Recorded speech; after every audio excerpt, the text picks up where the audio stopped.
Hello. I hope everybody's doing good tonight. And I saw somebody say that it was snowy in Canada, I think you said. Thank God we don't have snow down here, but it is cold. Got a roaring fire in there in the fireplace, and it is cold. Indiana, welcome. How many of y'all have snow on the ground right now? Other than Canada. Anybody else have snow on the ground? Well, sitting in front of the fireplace, looking at the snow, beautiful, love it. Walking in it, getting out and working in it, working like in law enforcement like I did all those years in the snow is not fun. Honey, Chicago, wow. You're forgetting. You worked in the sand all those years. No, but I did work in the snow too. When I worked up in North Alabama, I worked in the snow. I can tell you about many nights.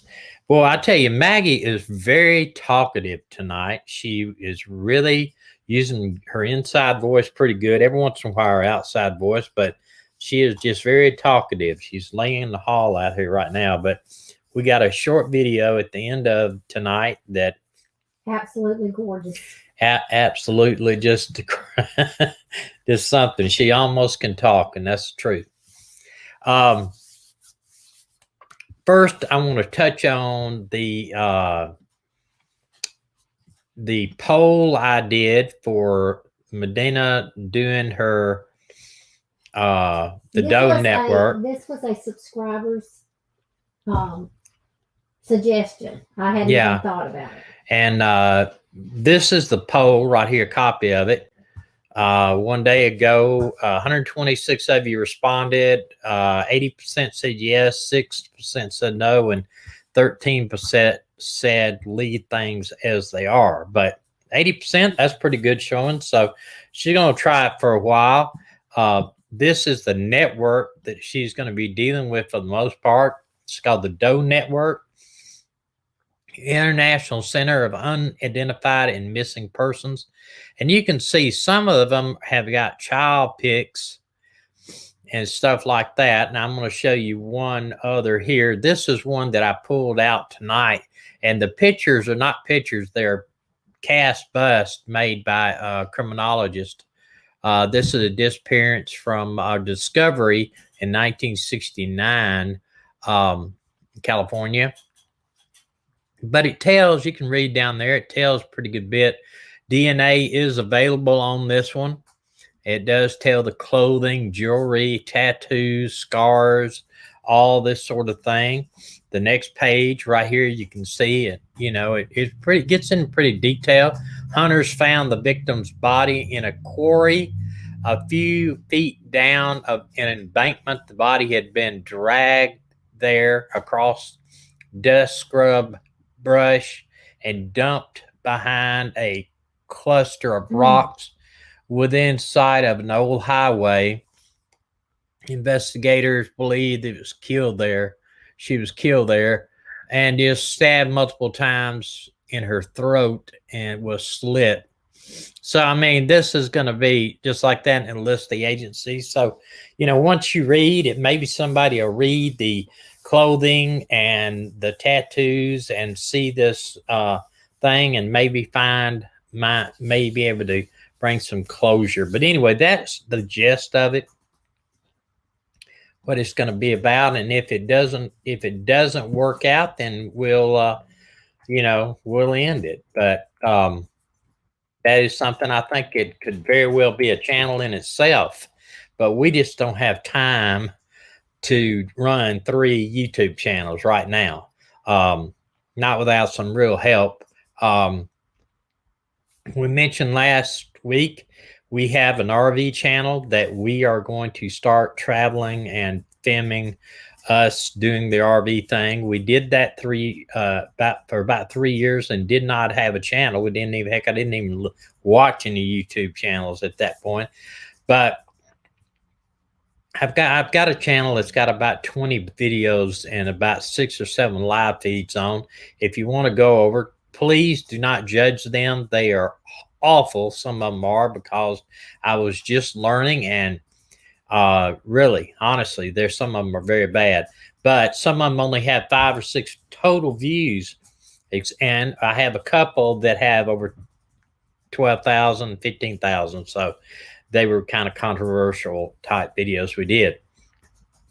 There's one that I accidentally let out early, had 35 views, but so I had to reschedule it for Sunday, because all of my videos will come out on Sunday around 9:30 in the morning for the RV channel, because I'm not going to do more than that, unless I might do a live stream every now and then, but most of the time it's just because it takes so long to edit the films and all this. But the coming one that comes out Sunday is about a new RV that we have found and we are purchasing, and we're excited about it. It's really our dream RV, really something we really wanted from the start, but didn't really have our ideas correct. And after you live in one for a while, you'll see all the different things you want to change. Okay, now we always want to remember that Suzanne Morphew is still missing. She is missing and been missing now for around 8 months, or better than 8 months, hoping every day that the new DA is going to come out and say that they have enough to bring to a grand jury.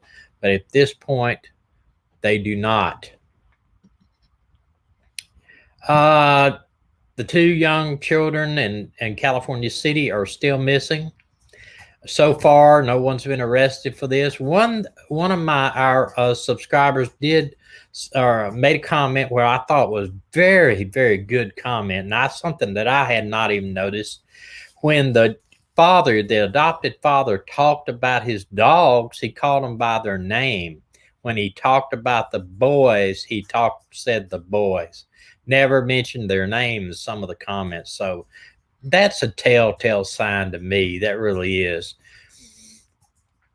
So, I thought that was a great idea. We do appreciate your emails. If you could email us about any missing people you want us to cover or whatever, the missing live stream at gmail.com. It's right down here at the bottom of the screen, the missing live stream at gmail.com.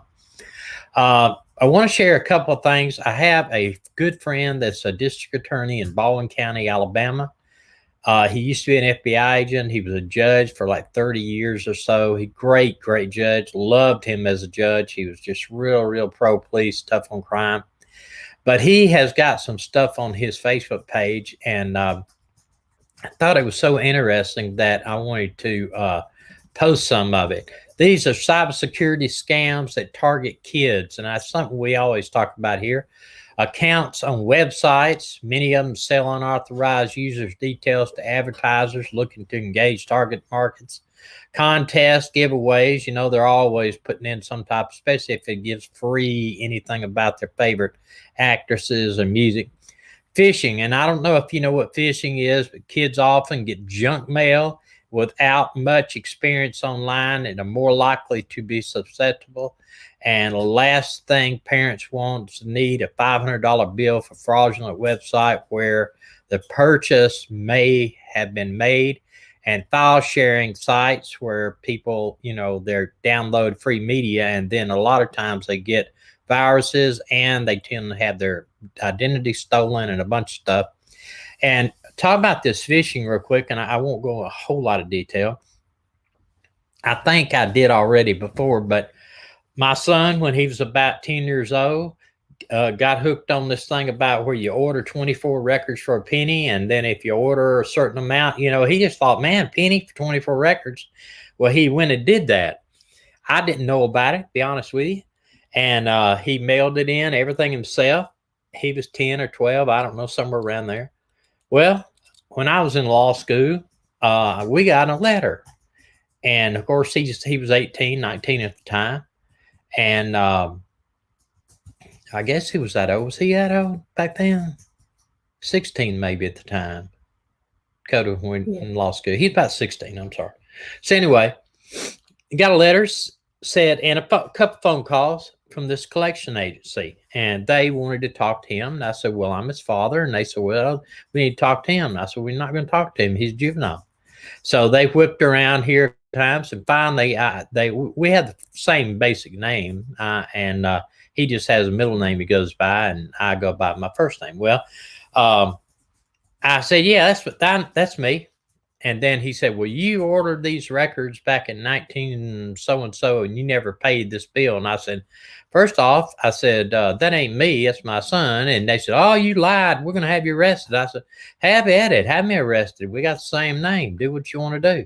He's trying to bluff me. And then basically he said he orders them, and we're going to put a bad mark on his credit rating, and we're going to put a bad mark on your credit rating. And I begged him to please do that because I would own their company. But basically what I ended up doing, well, I told him to start with, in Alabama, you got to be 19 years old to enter into any contract, legally enter into a contract. And if you enter into a contract before you're 19, the contract is absolutely no good. So I told him this, and he didn't want to hear it. He kept calling, harassing me. So I just filed a complaint with the FCC Commission, the Federal Trade Commission, basically FTC, Federal Trade Commission. You can do that. Anybody can do that against a business. And you know what? I never heard a single word from them again. So obviously they got in trouble. But, you know, be sure don't let your kids buy stuff on eBay. You can buy it for them, but don't let them buy it, because really they're not supposed to. This is another thing here, information about kids, such as games they like to play and what they search online are valuable. It's just like money. Parents should inform kids about the value of this information and how to be selective with their apps and websites they visit and utilize. And, you know, I think this goes for adults too. And this has nothing we're going to go into later tonight. This is just something I thought might be valuable to you. But I promise you, it's weird. We can be sitting talking about something, insurance, say. Talk about insurance for a couple of minutes, and I promise you, the minute I open up my webpage again, insurance ad comes up there. TV has an insurance advertisement on there. It's almost like they're listening to us. It's weird. 1 out of 5 children are solicited sexually while on the internet. What? Okay. Oh, I'm sorry. My wife tells me that she's not on over there. I didn't do that. I apologize. One in 5 are solicited sexually while on the internet. Now that's bad, because he figured that would be what one. Well, it's bad anyway. It would be. You can figure it out for yourself how many in 1,000 and 10,000.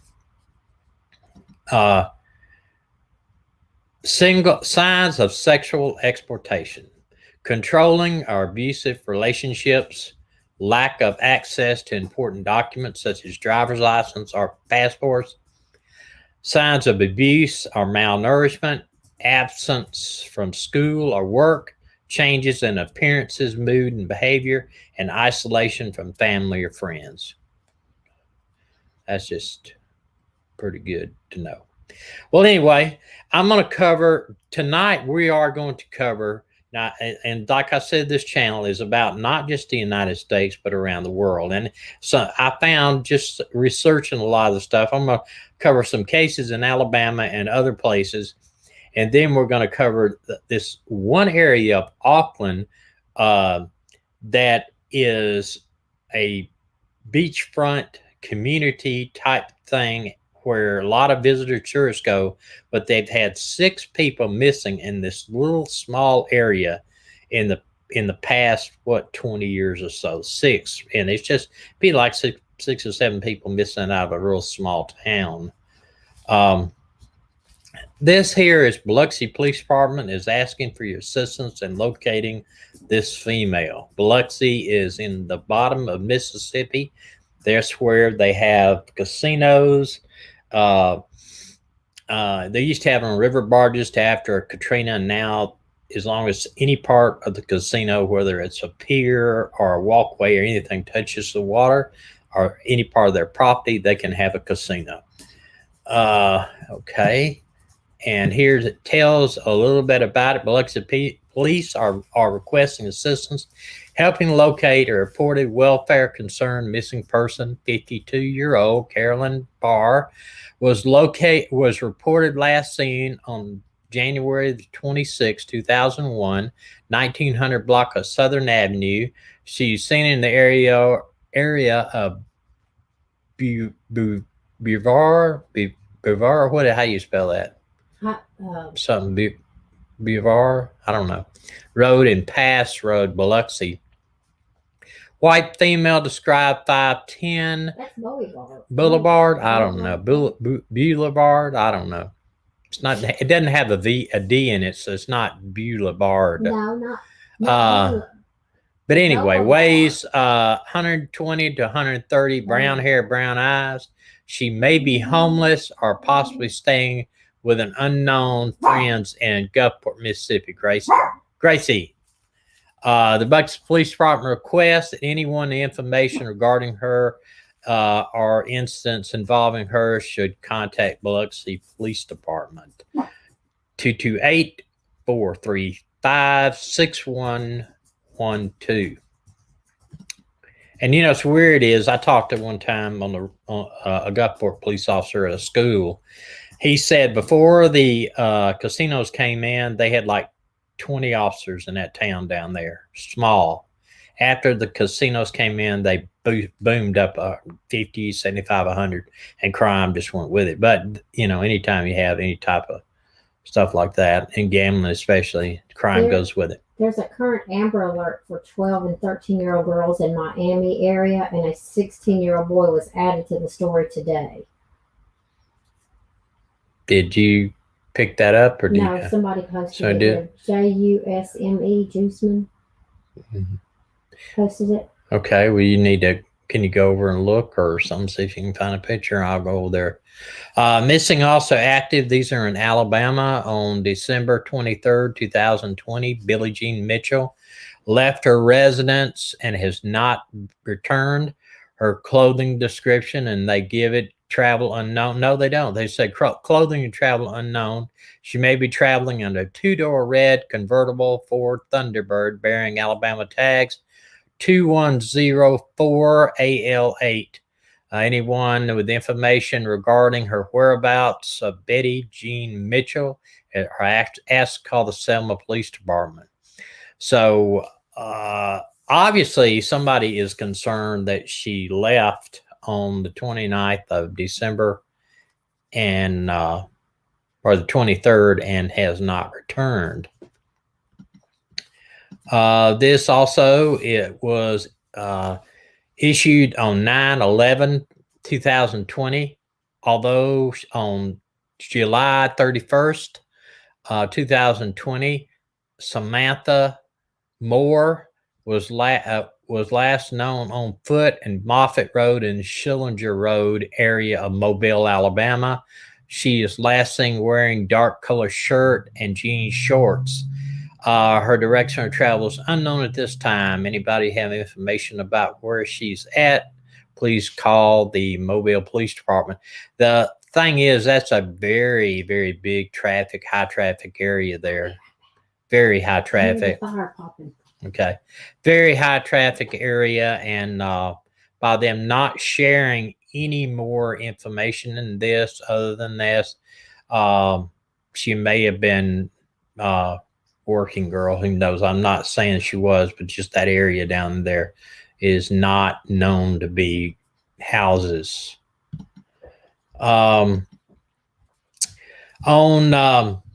August the 10th, 2020, Courtney Staggs left her area of Irvine Street in Florence, Alabama. Now, I have kind of been watching this case. I remember when she was missing and everybody kind of thought she just went on vacation and didn't tell anybody, but that's not the case. She was last wearing black skirt, leggings, and black sandals. Her direction of travel is unknown at this time. Any information, contact the Florence Police Department. White female, green eyes, brown hair, 5'5", 155, 35 years old. And listen, on this other one, I said she might be working girl. I'm not saying that is anything like that. She could be the preacher's daughter, or she could be a preacher herself. I'm just saying, to be walking around in that type of clothing and for that time of year in heavily industrial type commercial area with no other explanation is kind of puts me thinking, you might say. Okay, this one too is just recently. This is January the 14th, and this is the individual believed to be gone on a one-day hike in Upper Yosemite Falls overlook on January the 14th or the morning of the 15th, 2021. She was not been seen since, a statement of the National Park Service. And we talked about this, hiking alone. Now, I know that I even upset some people because they said it's hurt their independence, time to think, time to get out by themselves. Most places are safe, done it millions of times. But as you can see, this girl, she was an Asian female, and I believe I read where she was from China. She neck length black hair, and she could have very well fallen off a cliff. She could have got attacked by an animal or attacked by a human. You know what they say, the most dangerous animal alive is the human being. I do not know how to pronounce her name. It's Xie. She's 5 foot tall, 100 pounds, neck length black hair. Missing Alice. She goes by Alice. A lot of Asian Americans or people come here from Asia that have their Asian names change their names to Americanize, and I do a lot of people do that. Wonder why. Yeah. Our daughter's name was Hey Kim Yun. Yeah. The individual is believed to have gone on a day hike to the Upper Yosemite Falls overlook on January the 14th or the morning of the 15th. If you were on that trail at the top of Yosemite Falls on those days, they're asking you to call the Park Service if you saw anything. T.S. Jackson said that they heard that she was found dead. Okay, well, I just got that. I just looked at it at like 4:30, so I don't know, and maybe I didn't look at the right site. The problem is the name is pronounced Z. Okay, the problem is they're not a lot of people there, or even myself and others, are not experienced hikers. And even if you're experienced hikers, we've talked and read about that you can fall into bad situations by getting hurt and getting stranded, getting dehydrated, or whatever, and you end up your demise, and that's unfortunately. Okay, this is since 1992, 6 people have gone missing from a small area, and is at Baja without a trace. Those affected are calling for answers. They say drowning, suicide, tragic accidents, all explanations given for disappearance of 6 young people. And it's not older, these are young people who vanished from a small corner of Auckland's west coast. But not everyone is convinced. And this is said here in this report. On the March the 7th, 2020, French teen Ela Roland went missing near the beach. He became the 6th victim since 1992. And I know that's a long period, but they're talking like this little thing in West Auckland is like a tourist town. Not much stuff happens there. That's it's not New Zealand, right? Where it's in West Auckland. I guess that's I think that is near New Zealand. That may even be a part of New Zealand. I think it is. Maybe somebody here can tell us. Yeah, if it is. New Zealand, Okay. Question mark. That's what Auckland. Yeah, that's what I. Coroner's finding and police investigation have come up with different explanations, all involving wild sea as logical explanation from some advantaged part of the world, but not everybody's buying it. It's easy, when you've got some type of tourist town and stuff, you want to have explanations for people disappearing because it kills your business if you don't. You know, it's a popular destination. One of the country's most famous beaches, home of a small community flanked by dense native bush, isolated, and the people there. It said it's isolated, and the people there talk when someone goes missing. Everyone has a theory, whispers beneath life into rumors that they passed through the grapevine, exchanged over a beer, and shared in the surf. And I heard, well, that people say they got too close to the water and maybe the surf took them away, but that's not what I've seen. Is some of them missing way inside here. It says here, disheveled and torn missing persons banner of and it had basically what it was a piece of paper, actually blows around the wind. It's faded now after 9 months. And West Auckland Gateway to, and don't even ask me how, Whitaker and coastal communities. That was where this guy was headed when he disappeared. His cell phone data put him in the vicinity of Faha Road and Scenic Drive at 9:18 on the morning of his disappearance on March the 7th.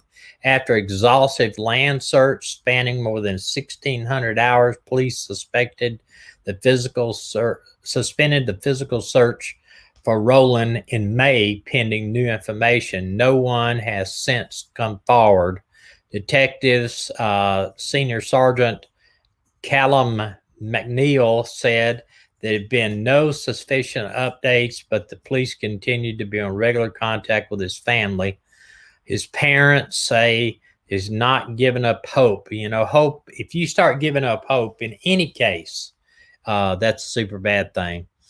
It will be very difficult this year as we're very close family, and not being able to see our son physically is going to be hard on all our family, they said in a statement.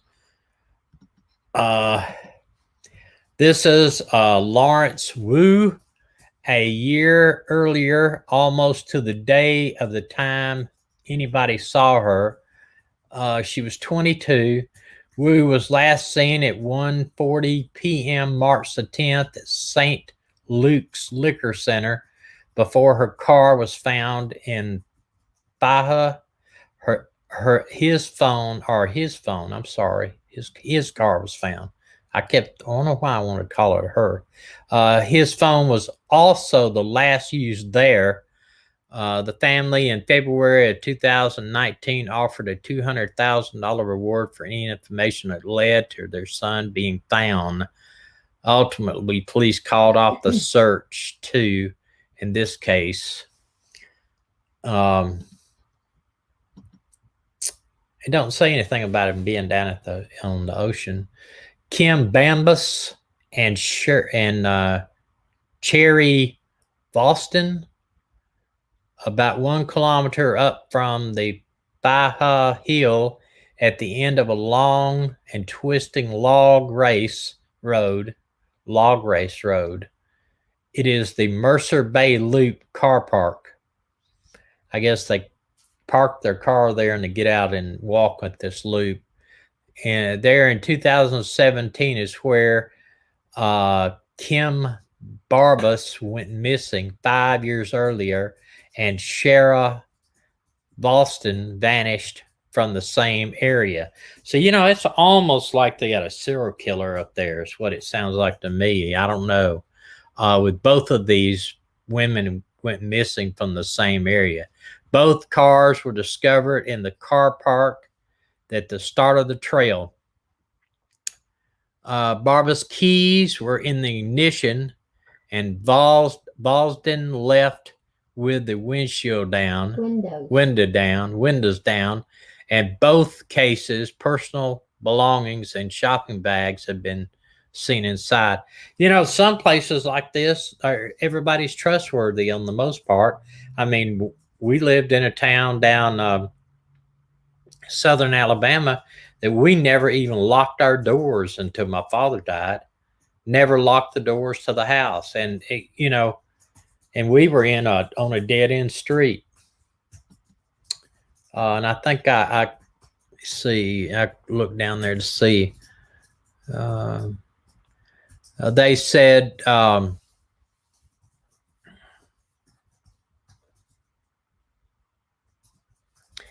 it said here on the back of something here, it said documents from the scene examination released to stuff under the Official Information Act. Released to stuff under, I guess stuff is the people that reported this act, revealed that in one of the vehicles, the passenger seat mirror was left down, and the vanity mirror had swipe marks on it, indicating that it had been recently cleaned. It is presumed that in her case, at least, the 42-year-old mother accidentally fell from the Mercer Cliffs that tower 240 meters above the surf. And they're just presuming that, though. Could have been pushed, just saying. See, I did this on the backside. Let's see. It says she was last seen by a group of tourists walking along the track with a bottle of wine in her hand. Not unusual, her family said, towards the point that she would often go to clear her head. The group watched her as she disappeared around the corner. The last time that anyone had saw her again, saw the single mother again. I don't know. You can make assumptions that she was intoxicated and she fell off the cliff. But if a body's not found, I don't know how they're going to say that. Both women were known to frequent the loop track, which is about 20 minutes to complete. Neither made it back to their vehicles. Both lives had been ruled that it had been claimed by an unforgiving Cliff or Mercer. It's very easy to blame it on some type of landmark. Only when standing atop the cliffs you can truly understand how intimidating and overwhelming force of nature it is.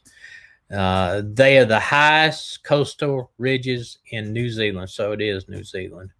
At points as high as 240 meters above the rough surf below, higher than the Sky Tower's iconic sky deck. It's a natural fortress and a site where the old Mercer, I guess is Murray Prop, I can't pronounce that, I'm not going to try, once stood, naturally etched into the cliff face, unmistakable face of a Mara woman. She, plugged the top of the cliffs and explained myth that the beautiful only daughter to the local chief. I see all these things where they've got places named for the only daughter of a chieftain, and like they have Nakalula Falls up in North Alabama, where supposedly a girl was going to marry a white settler and she jumped her death because her daddy said no. You have Montesano Mountain in Huntsville, where somebody said that Montesano is because of the great chief wouldn't let his daughter marry somebody, so she jumped to her death. So I don't know. Only daughter of a local chief, she too vanished when it said the rogue wave one day smashed up onto the cliffs and swept away her lover. It said after weeks of grieving, looking across the ocean, she disappeared from the cliff face. It's too many of those going around, Quentin Godwin on May of 1992 left a note at his home indicating that he was going to Thaha to end his life. Well, now that may be that he did that. But he returned home, reporting to the driver who ferried him from that location that he had second thoughts. 5 days later, he vanished and never been seen again. Okay. And Irana, is that Irana Asher? Irana Asher. It's nearly impossible to find a local who accepts the coroner's finding in any of the Thaha missing persons cases. Miss Asher was one of the country's most high-profile vanishings, one that is still baffles those who live through it. Asher presumed dead, with the coroner Peter Ryan finding she accidentally drowned after the evening of drinking, drugs, and distressing calls to police. See, pleading for help, as she called police pleading for help on October 2004. I guess this is a conversation because I'm quite scared at the moment. PD, yeah, I understand that, but I am, you hear here something. No, you don't understand. PD, yes, I'm dealing with units as well. At the same time, I am not a call TA, it's probably taker. I am not someone that you phone up and it's something speak. You know, when you phone triple I that you speak to, she says, yeah, but you don't understand. And they said, look, I don't have time to talk to you. I'll get a sergeant to give you a call. Okay. And then she's never seen again. You know, the thing is, and that just really ticks me off when I see police dispatch and police officers refusing to answer a call for whatever reason that is. You know, they're busy. Well, this could be an emergency call. Somebody says, I need help. You send help. You know, that's the thing. You send the guy out there that's going to take care of the problem. You go. That's what your job is to do, is go do it. Yeah, I don't keep looking at my feet. I keep looking to make sure that I'm not stepping on Gracie. She's right below right her. Under my feet. You know, that reminds me, when you go out to a call, when I was in uniform before I went to investigations, we would go out to all kinds of calls. You never knew what the exact call was. If dispatch called unknown trouble, that was the classic, unknown trouble. You know, you go out there, you knock on the door, or you go in the house, and you don't know what you're getting into when you go in there. So really, I ask you, if you see a police officer, you know a police officer, thank him, because you just do not know what type of call he is coming into. I have came into locations it looked like somebody actually slaughtered a pig inside there with so much blood. And then I've also come into places where women would say, I remember this, we had one in town, she was a little bit mentally disturbed. I kind of think she just called because she wanted somebody to talk to. But she'd always say that people were shooting rays through her windows, and radio beams are coming into her windows. They were talking to her in her sleep. You know, honestly, it's serious mental illness, you know. But so you just never know what you're getting into. But this type of behavior by that guy is unexcusable. What about, hey, tell him the quick story about the guy that convinced his wife. Yeah, we actually had one there that, for whatever reasons, I guess they needed money, but he convinced her to saw her hand off with let him saw her hand off with a miter saw. She put a bucket of ice down. They put a bucket of ice down there so they would catch the hand, take it to the hospital, and sew it up. For insurance. And it was her hand he was willing to sacrifice. Yeah. Nah, not me. You know, they figured $40,000 for taking off a limb. Yeah, on this, the Love Israel I do a Bible study every morning. It's a 30-minute Bible study. I usually do an hour's worth, 2 different books, one in the Old Testament, one in the New Testament. But Love Israel is on YouTube, and you just type in Love Israel and whatever book you want to study. I have studied John, Revelations. I started with, Hosea. I think it was Hosea. But anyway, I've done quite a few books with him. I've been doing them for a year now. So if any of you would like to do a great Bible study, pick your book. There's some books that may not be on there yet, but pick your book in the Bible and just listen to. You just go on there, type in Love Israel on YouTube search, and then type in Revelations. And he does verse by verse, chapter by chapter. And he explains to you from a Hebrew stand, a Jewish stand from 2,000 years ago, what these words would have meant. It's pretty amazing. So if any of you want to do that, I'm doing Hebrews. I started with Hebrews 1, and today we did verses 1 through 6. So any of you want to do that? We can chat about it sometimes. Does anybody live in Colorado? Yes. On here? We got invited to an Airbnb in Colorado. Yeah. Mm-hmm. If you live in Colorado and you live close to the Susan Morphew area, I would encourage you to call your DA down there, the new DA, and just ask or leave a message with the secretary asking when that she is going to be a part of that investigation down there. It's a little early, I think, for her to jump in it because when she's setting up her office, it's going to take a while for her to set up her grand jury schedule, set up her trial schedule like that and stuff. I mean, even though the judges have their own schedule, they have to coordinate with the DA.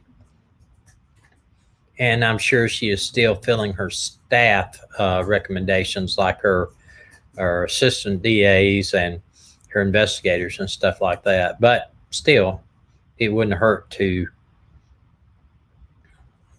say something to her if you live in that area, because the voters is the one she cares about, I'm sure. Has anybody heard? Okay, this is Denise calling. Y'all give me just a minute. Has anybody heard anything about the 2 boys here? Hello. Has anybody heard any positive news or anything? I have not, and I tell you, I have looked the internet over every day and trying to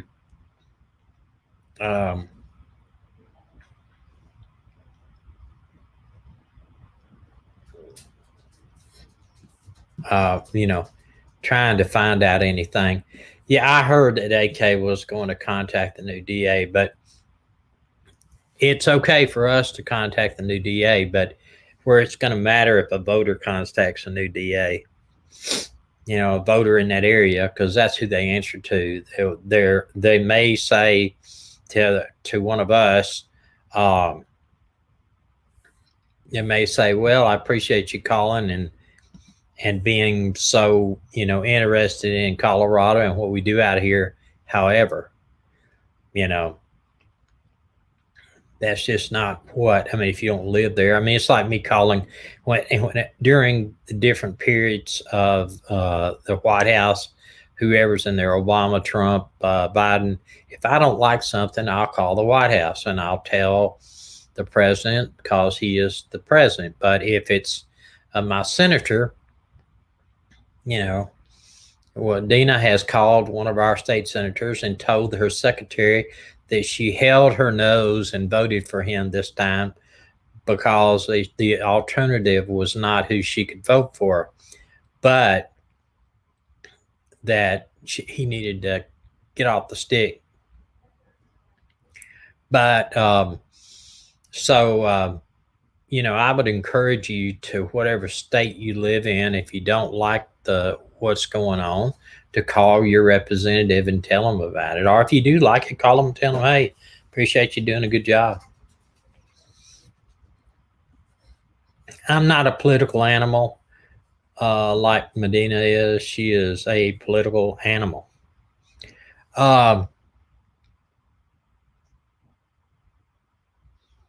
Yeah. You know, when you call, if you call the, if you call,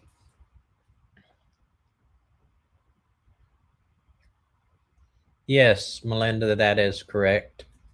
That is correct. The PayPal. I appreciate anything. I appreciate that. I really do. Yeah, and I had to switch over because I don't normally listen. I normally don't watch the chat. Dina does, but she's in the other room. If is there anything you see so far that could be used to arrest in the Orin and Orson case? I don't know because I'm not there, but you know what I've seen. No, they're gonna. If he refused a polygraph, I'm sure they're looking into it. We don't know what the other children have said. Thank you, Sergeant Melinda. I appreciate it. Really do. We don't know what the kids have said. If the kids have been talked to individually by the child services, and the child services said, the kids said, yeah, I saw daddy do this, or I saw mama do that, or I haven't seen them. You know, they never came to California City or whatever with them. Then, you know, I think maybe they'd have enough for maybe get them with something else, get them with giving false information or, see, it's not, and, you know, I'll tell you this, it's not against the law for anybody to lie to a local police officer unless when you sign a rights form, you sign something that says, my statement is given to you under the, you know, under perjury, promise of perjury. But if you lie to a federal agent, it's 5 years in prison. You can lie to the police, you just can't lie to a Fed. Kids stated that law enforcement forensic last seen the boys were okay. Kids advised that they last seen the boys on the 19th. I think there's a video out by the family, by the adopted father, that actually shows the kids on the 19th of December. I was watching one of the other YouTubers' channel, and that's what they said, and they actually showed part of the video. I'm thinking it might have been Plunders. I'm thinking it might have been Plunder. Criminal Gospel, is that correct? You said that also?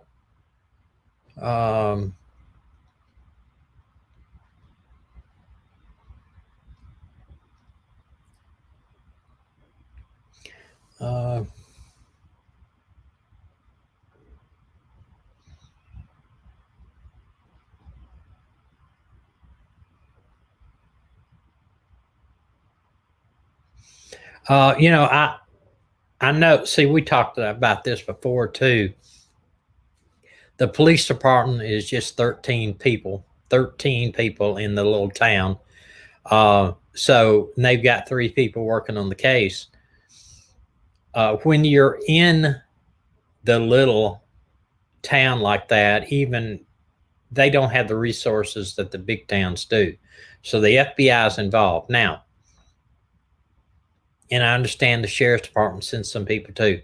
They have people that can do the job out there with the FBI, but you got to understand the FBI can help you investigate, but they don't have any authority to investigate this crime. Murder is not a federal crime. It's a state crime.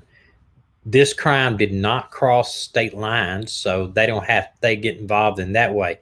They can lend some forensics to the small department, but they don't have any, they can't take over the investigation. They can't do stuff like that unless they think it might be a civil rights violation. It might be the kids were taken out of state, stuff, something like that. So the FBI is probably giving them some help with profiling the person that they think did this, or if they can prove kidnapping. If it was truly a kidnapping, then that is a federal crime. They could get involved in it under a kidnapping statute, but I don't think so. And they have to be right, Melinda. They have to be invited, unless it is a kidnapping. If they can prove that it is a true kidnapping, then they could take over the case without invitation. But here's the thing. There should be a state statute on kidnapping and a federal. You got the camera next door, okay? The camera showing the house the whole time from the neighbor. I'm sure they've looked at this to see if any time while he was out there in the backyard and everything, were there any kids that ran out in the road? Did a van pick them up? No. It was like it was staged. It was really like it was staged. I don't believe that. I don't believe their kids were ever there. I really don't. I hope so, Melinda. I hope it will, just for the sake of that somebody needs to pay for this crime. But I'm going to tell you what I think, and I might get some hate mail for it, but I think the reason why they're doing everything so slow is because of who his brother is. They want to make sure that they want to get this right. They got a brother that is like high up in the NAACP. They do not want to anger people to think, oh, you're arresting them because they're black, even though, maybe in department and all that stuff, they're black too. They want to make sure in the current situation that they actually arrest him and bring the right person to justice. To me, watching that interview, I'm sure the FBI and all these people looked at that interview and said, that guy, just like they did with Watts, he's our main guy. He's our main suspect. I hope that they're not holding back just because of his brother.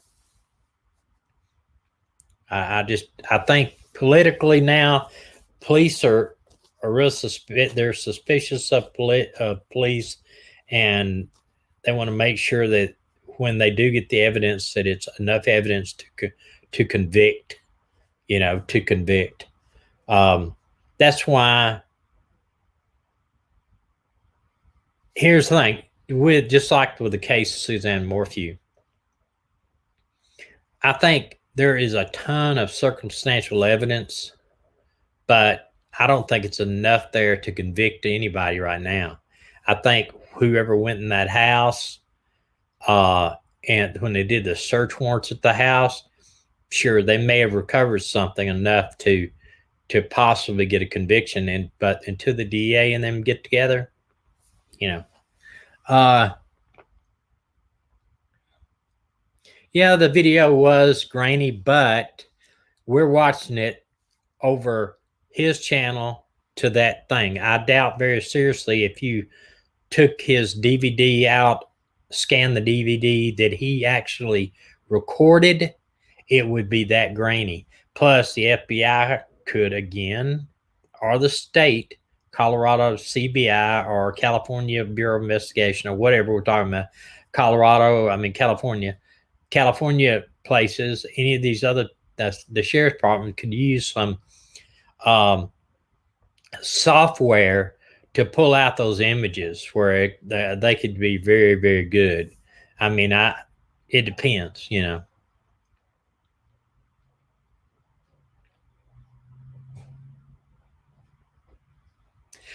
She could have. I don't think that she did. First off, I never believe a minute that she was ever on her bike. I thought that was just 100% staged.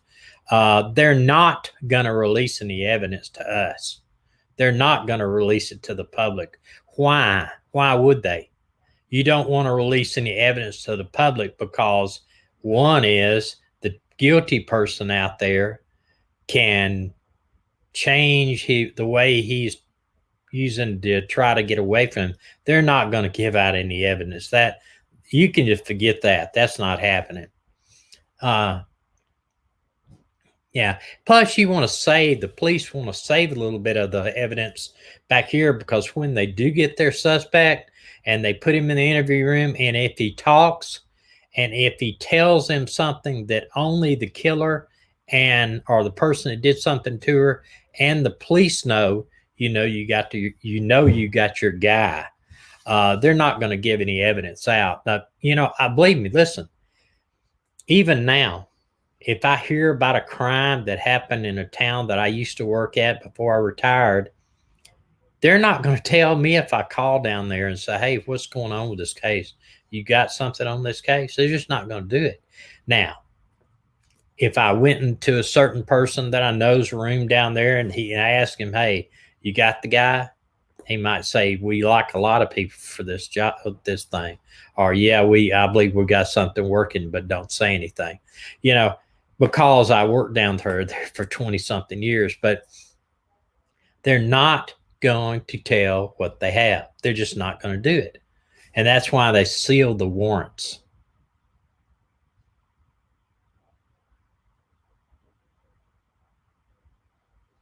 Great, Melinda. I hope he can pass it to the right person on that.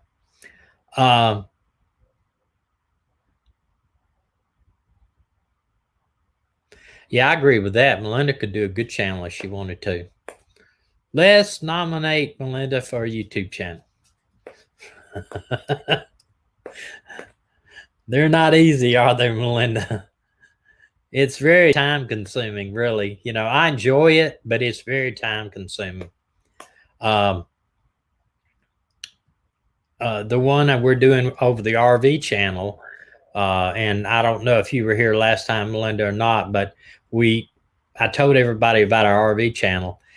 It is more time consuming because I'll go through probably 15 to 20 hours of tape and get 15 minutes out. Now, the last few videos of mine have been under 10 minutes, but still it took me about 10 hours to edit that, about an hour a minute if you do your color gradient and you try to get your music done. And it takes time. It takes really a lot of time, especially because I have familiar tremors. Some days are worse than others.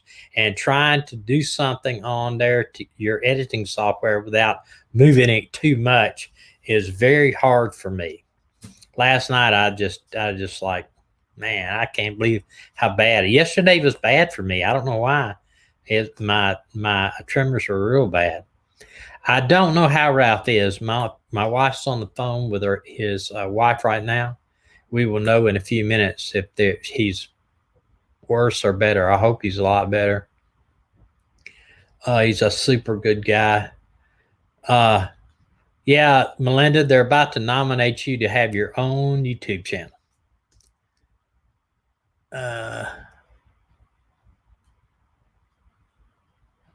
You're right. Melinda does a great job. She's got a lot of sources like I do, and she does a great job. But I'll tell you, if I had information directly from the investigation on the Susan Morphew case, I would not tell y'all, because it's not something that all this evidence that they have is not something that needs to be out in the public eye right now. Sure. Hey, listen, I would love to know about all the little secrets and little details, just like you would, but they are not going to tell you. They're not going to tell you. I mean, the weird thing is, I can pull up at a crime scene out here right now. And if a guy knows that I'm a retired cop, he'll share things with me he won't share with the public, just because he knows I've been there. I've done that. but he knows I'm not going to go out and tell the local news media or the news people, you know. I'm not going to do it.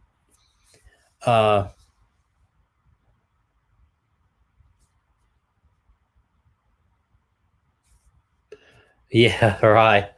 I wish I could write a book. I always wanted to write a book, call it The Greatest Show on Earth, because of all the stuff that you see, the funny stuff and the weird stuff and the terrible stuff and just all of it, you know. Please pray for my son, James. He has a very serious inflammation in the right quadrant and spent several days in the hospital. We sure will. And remember that, everybody, in your prayer. Sam Costa, son James. I'm gonna tell you, you don't think prayer works?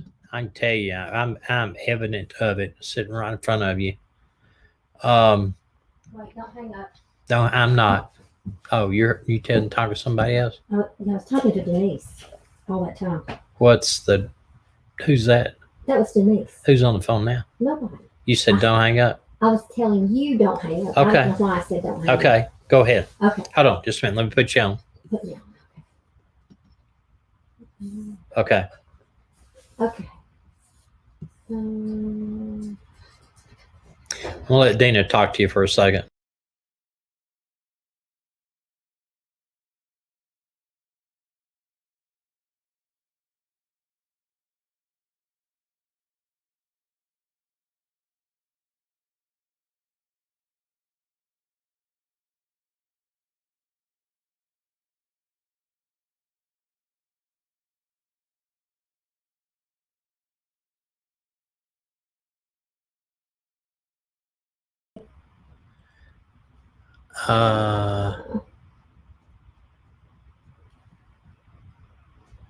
Here it says you're on.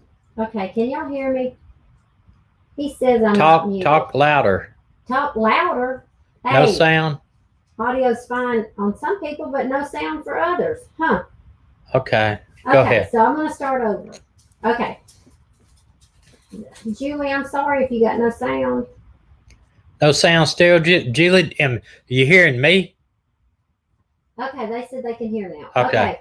So Denise said that today is the first day that Rowan's muted. Today is the first day that the doctors have given encouragement to Denise and Ralph. They told him he was getting better. They're thinking about taking him out of ICU and putting him into another area of the hospital. The way I need y'all to pray tonight is that if they do move him out, that the nurses and the doctors in that area will allow Denise to go and stay with him during the times that they will let her stay. And the nurse there at the ICU said that she was going to ask them to let Denise come in because she's help. She doesn't hinder them. They said a lot of people, Debbie, it's not my son, it's my cousin. He's 74 years old. But anyway. But they're talking about Sam Costa's son. I'm sorry. He's the one that he asked for prayer also. Okay, I'm sorry. I thought I shouldn't have been reading when I was talking. I'm sorry. So Sam's got a son that's sick? Yeah. Okay, well, we will pray for Sam's son too. That sounded funny. Anyway, Denise said that she would appreciate the prayers for her to be able to stay with him some more. He does better when she's there, and of course we know that.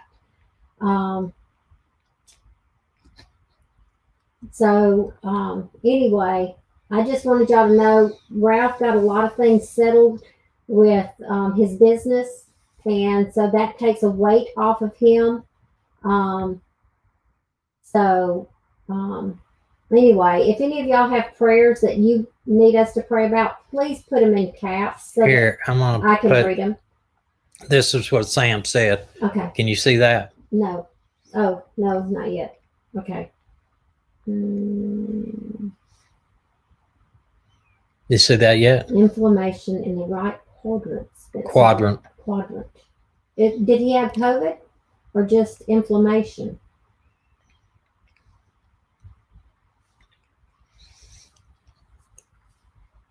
That could be anything. Thank y'all for all of your prayers. I believe with all my heart it makes a difference. I believe that God hears our prayers, and I believe that God answers. His son's 42. Sam, if I were you, are you anywhere near your son? Are you where you can go and see him? Because if you can, take some oil, put it on his forehead, and begin to pray over him. Pray God's healing oil would flow through his body. Pray that every part of his body would line up and work the way that God designed it to.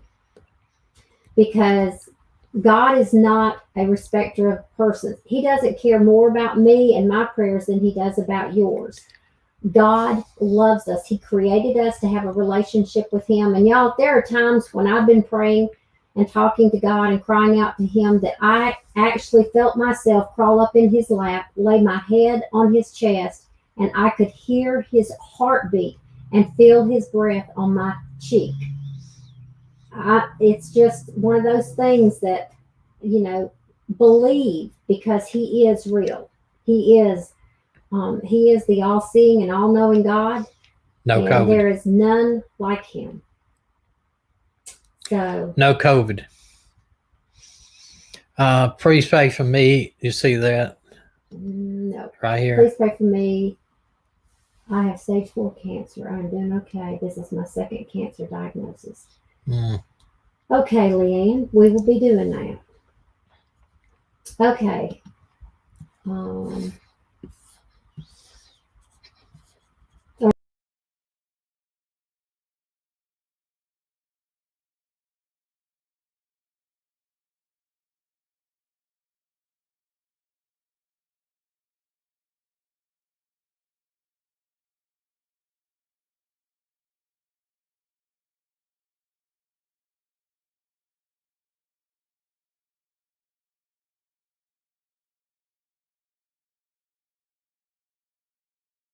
Christian who loves God. Okay, so they can't hear me. When you go full screen, they cannot hear me. So take me off. Yeah, that's what it says. So take me off. I'm on double split screen now. Okay, well take me off, and I will pray. What? And then see, they'll just do that. Can you hear me now? Can you hear? They say they can hear you now. Okay, they can now. Okay. Okay, so Shelly's going through a lot right now. Huh? No? You're halfway. I want to pray without being on the screen. Well, I don't know if they can hear your voice or not. We'll try it. Just see. Okay. Can you hear Dina? Talk now. Wendy, co-worker, got COVID from a patient. Her husband died and is... See her sign at hospital. Okay.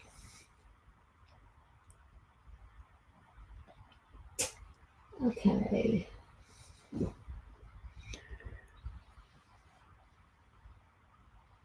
Okay. Father, we come to you right now. And God, if there is any reason, anything in our life that would keep you from hearing this prayer, we ask, God, that you would bring it to our mind so that we can ask you forgiveness. God, I ask that you would wash us clean, create in us a clean heart, and renew a right spirit within us so that we can cry out to you, God, with a clean heart. God, first of all, we want to thank you. Thank you for the many blessings that you have given us. God, I thank you for Ralph and his healing that is coming right along. God, I pray you will continue to work on his lungs. God, the swelling has gone down in his hands and his legs.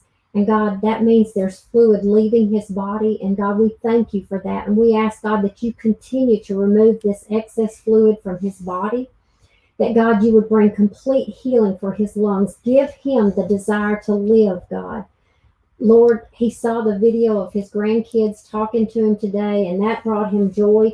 God, I just pray that the doctors, if they do take him out of this room and put him somewhere else, that the doctors and the nurses will allow Denise to go in and to be with her husband, that he will not be alone during this time. And that, God, you will continue as he sleeps and as he rests. And God, when he's just thinking, God, that you will speak to him, speak to his heart, speak to his mind, God. Let him know that you're not through with him. God, until the day we draw our last breath, you're not through with any of us. And God, we come to you right now and pray for Sam's son. God, I pray that you will bring healing to his body. I pray that someone will be able to go to him and anoint him and pray over him, lay hands on him and pray for him, and to ask you, God, to just bring perfect healing to his body. God, that every part of his body would line up and work the way you designed it to when you created him in his mother's womb. God, your word says that you know every hair on his head. So you know what's going on. And none of what we are going through right now in this world has caught you off guard. Because, God, before a day was ever lived, you knew everything that was going to happen. And so, God, we pray right now that in your name, in the name of Jesus, that, God, you will bring healing to his body. And, God, for the cancer, and I'm sure there are more people in here that either have cancer or have some family member that has cancer. God, those things did not catch you off guard either. And I pray in Jesus' name that, like a tree that's been rooted, that you will tear out that root of cancer, that you will pull it out now, God, that they will be delivered from cancer. God, we know that you are the great physician. We know nothing catches you off guard. God, we know that you love us. You've got a plan. God, when you created us in our mother's womb, you created us with a plan and a purpose. And God, some of us never know our purpose. And I pray, God, right now that you will begin to speak to us. Everyone in this chat, in this channel right now, God, you created us for a reason. There is something you want us to do. There are things that there are people we are supposed to talk to, that we can make a difference. God, my prayer is every morning, let me do something that matters in eternity. God, because that's what matters the most is eternity. And so, God, I pray right now that you, during our sleep, when all of our pride is removed from us and we have let down those walls, give us dreams, give us visions. And God, remind us, write these visions down, write these dreams down, and you will give us the interpretation of these dreams. God, I know that through my life, you have worked so many times with dreams and visions. You've given me poems in the middle of the night, God, that could only have come from you.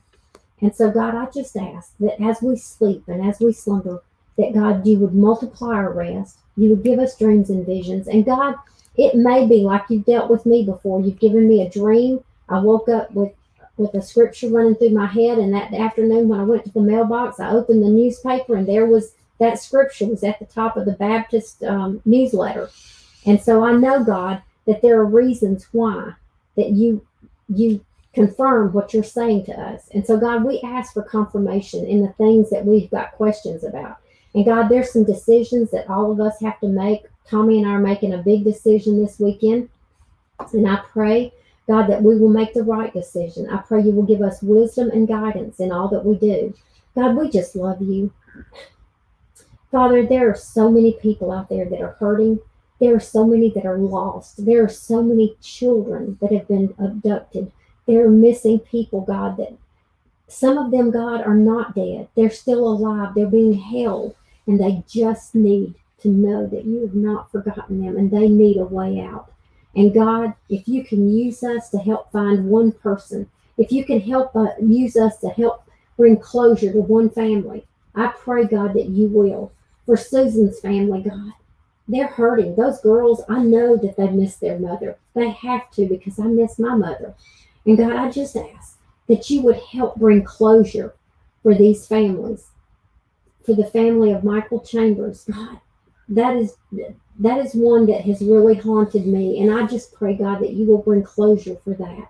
God, we thank you. We thank you in advance for the things that you're going to do, the way that you are going to show yourself mighty in our lives. God, I thank you for what you've done in Ralph's life, and I thank you for what you're going to do. I believe, I have faith, God, that Ralph is coming home, that he will sit in that chair with his grandchildren around him again. God, we thank you. We thank you, God, for just being you, and for Jesus who died on the cross for each and every one of us. And God, we just ask this in all of this in Jesus' holy name. Amen. Amen. And remember, 22 people, 22 soldiers every day that come back from the war commit suicide.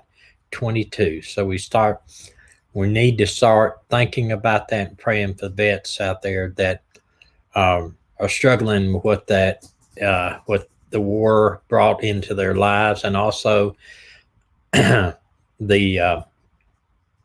law enforcement and firefighters also that are due. Thank you, AK. I appreciate that. Really, really do appreciate that. Y'all are an amazing group. I appreciate the fact that us praying does not offend you.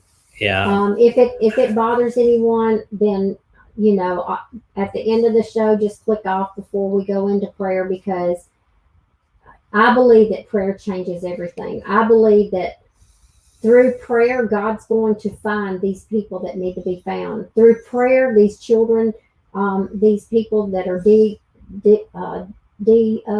what is it? DOE? It's DOE's, like the DOE Project. The DOE Project. That doesn't make any sense to me. The name. Well, like if somebody's a Jane Doe or John Doe, that means they can't. Yes. They don't know who they are. In fact, what got me started on that, if y'all don't mind, let me tell you. One of our subscribers sent me a email, and in it, it's a little girl, 5 years old 6 to 10 years old from Colorado, that her remains were found. She's been dead 30 days. And this was when they found her, it was in December, and she had been dead for approximately 30 days. She is 6 to 10 years old, and nobody has claimed her body. Nobody's come forward and said, that's my child, that's my grandchild, that's my niece. This little girl was found December 10th in the woods and had been dead 30 days out there, and nobody missed her.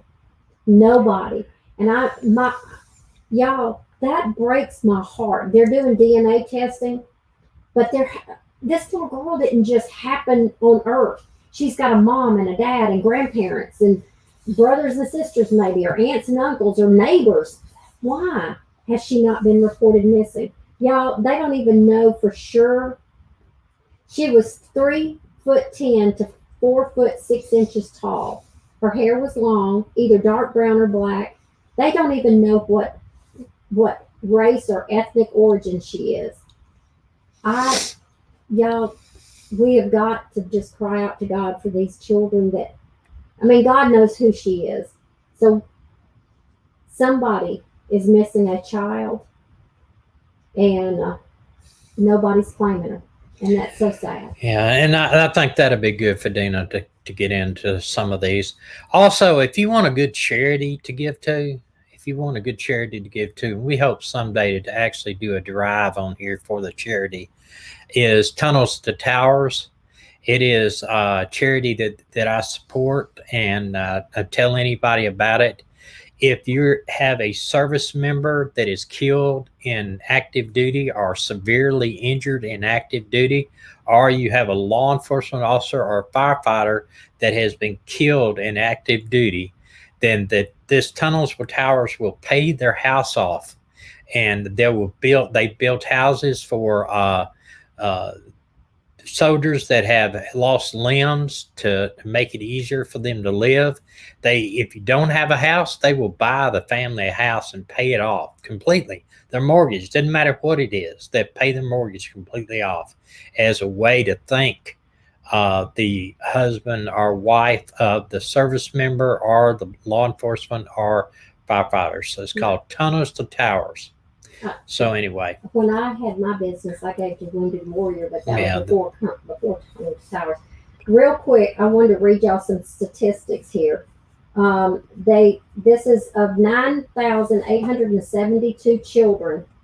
67%. These are children and offender information about kidnappings and anyway. 67% of the 9,872 were female, 21% were male, and for 12%, they didn't know the gender.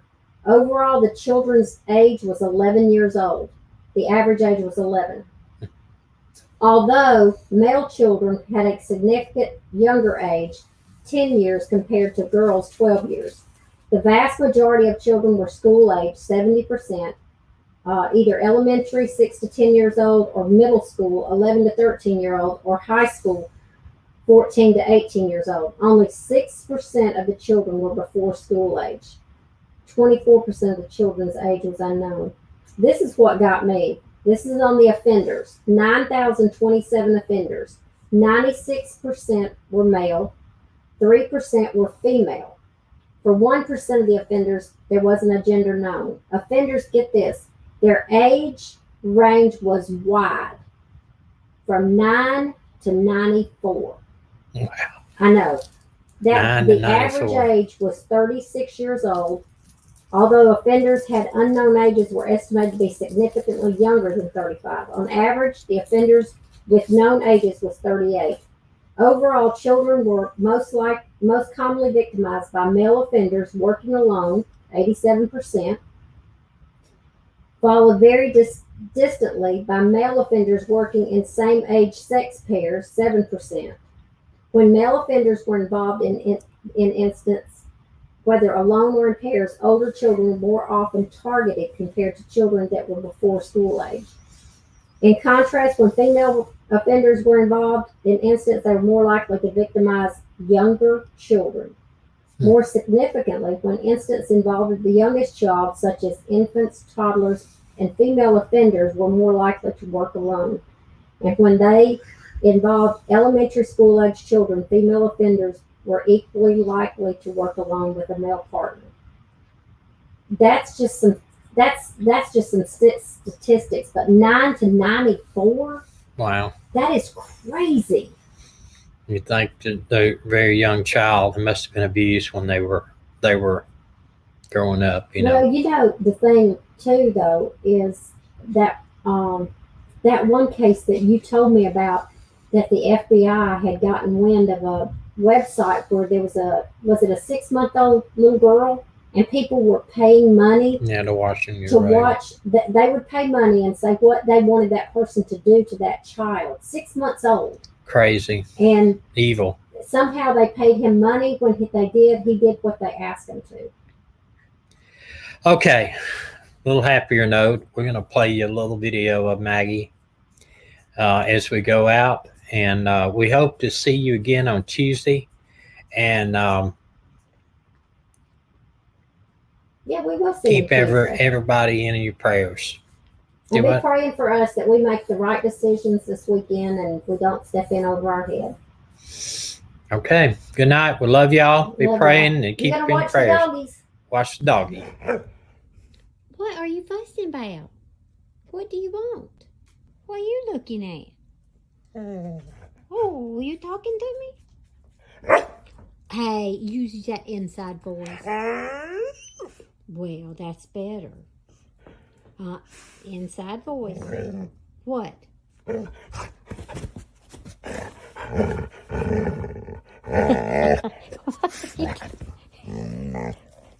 What they don't know is that sitting, I know, let me show them.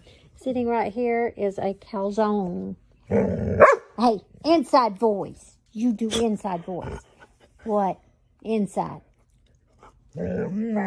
Mama. You are so funny. Hey, that's not an inside voice. What? You want a bite? Are you hungry? Are you hungry? Huh? Oh my goodness. What? Hey, that's not an inside voice. Mama, what? Mama, what? Huh? What you saying? Can you tell the people that you just want something to eat? And I'm being mean?